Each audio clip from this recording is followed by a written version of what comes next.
유명 작곡가 신사동 호랭이가 회생 신청을 한 것으로 알려져 안타까움을 안겨주고 있는데요. 1월 24일 하루종일 화제가 된 소식인데 일부 언론에서 파산 신청이라고 한 것과 달리 회생 신청이라고 신사동 호랭이 스스로 SNS에서 밝혔군요. 여러 아이돌 그룹의 노래를 쓰며 유명 작곡가가 된 신사동 호랭이, 이게 어찌 된 일인지 좀 알아보고 신사동 호랭이에 대해서도 알아볼게요.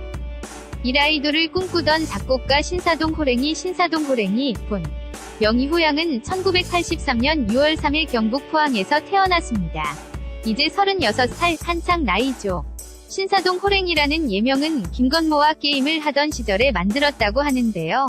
김건모의 게임 닉네임이 양재동 건모였던 것에 착안해서 신사동 호랭이라는 이름을 지었다고 해요. 원래 아이돌을 꿈꾸어 YG 나 SM의 오디션을 봤다고 하죠. 하지만 개그맨 박희순을 닮은 외모 때문이었는지 다 떨어졌다고 하네요. 그러고는 작곡으로 진로를 바꾸는데 곡 쓰는데 정말 재능이 있어서 2004년 자두의 남과 여로 데뷔한 이래 많은 히트곡을 안 했습니다. 이 숱한 아이돌 히트곡을 낸 작곡가 시스타에게 용감한 형제가 있다면 포미닛에게는 신사동 호랭이가 있었습니다.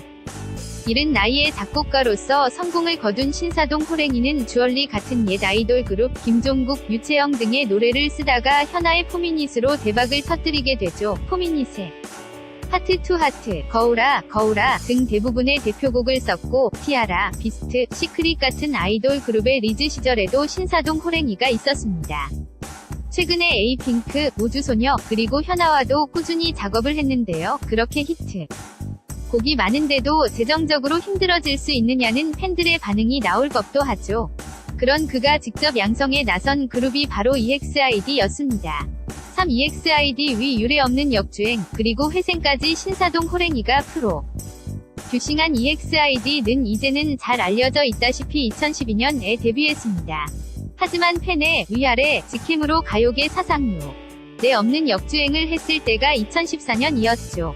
신사동 호랭이가 직접 기획사 AB엔터테인먼트를 세워 키운 걸그룹이었는데요. 이 AB엔터테인먼트가 2014년에 웰메이드예당에 인수가 되어서 예전에는 EXID를 치면 소속사가 웰메이드예당으로 나왔는데 오늘 일로 다시 검색해보니 소속사가 바나나컬처 엔터테인먼트로 되어 있네요. 인수합병, 이런 건 복잡해서 잘 모르겠지만 여하튼 EXID가 현재 신사동 호랭이가 대표 프로듀서로 있는 바나나컬처 엔터테인먼트 소속인 건 맞습니다. 바나나 엔터테인먼트는 EXID 말고도 이제 대가수라고 할 수 있는 이정현과 몇몇 신예를 소속으로 두고 있네요. 아마 많은 가수들과 작업을 하면서 대표 프로듀서로서 가수들을 양성하고 싶었던 포부가 무리하게 이어진 결과가 이번 회생 신청이었을까요? 신사동 호랭이가 1월 24일 SNS에 직접 밝힌 바에 따르면 무슨 보증에 의한 채무처럼 읽히기도 하고 좀 아리송한데요. 그는 회생은 신청했지만 탕감하지 않고 채무액전체를 변제하겠다는 의지를 강하게 드러냈습니다. 저도 이상민 채권자들을 보면서 사적 채권자들은 다 사채업자 같은 사람들인 줄 알았는데 그냥 일반인 가운데 또 엔터테인먼트 업계에 투자하는 사람들이 있다는 걸 알았어요. 그러니까 2억이 너무도 큰 사람들이죠. 떡볶이집을 차려 생계를 꾸려보려고 하는 그런 분들 말입니다. 그래서 탕감 받지 않고 전액을 변제하겠다는 신사동 호랭이의 의지가 멋져 보이네요.